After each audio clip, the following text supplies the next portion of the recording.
बिस्मिल्लाहिर्रहमानिर्रहीम। सबसे पहले मैं वज़ीर आला पंजाब जनाब मियाँ हमज़ा शहबाज शरीफ साहब का बेहद मशकूर हूँ कि जिन्होंने कबीर ताज को अपना पॉलिटिकल सेक्रेटरी नामज़द किया। और इसके बाद मैं गवर्नर पंजाब जनाब बलीगुर रहमान साहब को मुबारकबाद के पेश करता हूँ कि आज उन्होंने गवर्नर का हलफ उठा लिया है। तो आज जब मैं टीवी देख रहा था तो एक स्पीच चल रही थी KPK के वज़ीर आला की। तो KPK का वज़ीर आला जो है वो ख़िताब कर रहा था और कह रहा था कि इस मरतबा जो है हम अपनी फोर्सेस के साथ जो है इस्लामाबाद के ऊपर जो है ना हमलावर होंगे।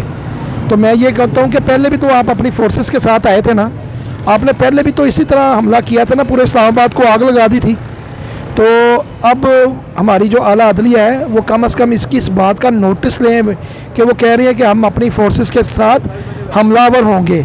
और दूसरा ये जो मौक़िफ़ था मुस्लिम लीग नून का वो भी बिल्कुल सच साबित हो गया। इसी तरह आज इमरान खान साहब ने जो खिताब किया तो उसमें उन्होंने भी यही बात कही। उन्होंने भी कहा कि जी मेरे जो लोग थे वो असला बरदार थे।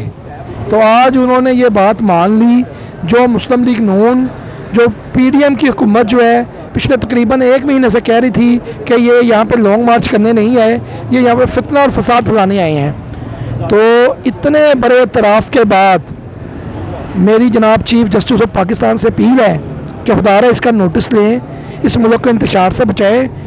पाकिस्तान जो है ये इसके अंदर ये जो इस तरह की फितना और फसाद फैलाने की कोशिश की जा रही है उसको नाकाम करें। और ये अब आपको बार बार आवाज़ें दे रहा है, आपको बार बार कह रहा है खुदारा इसकी किसी बात पे ना आए।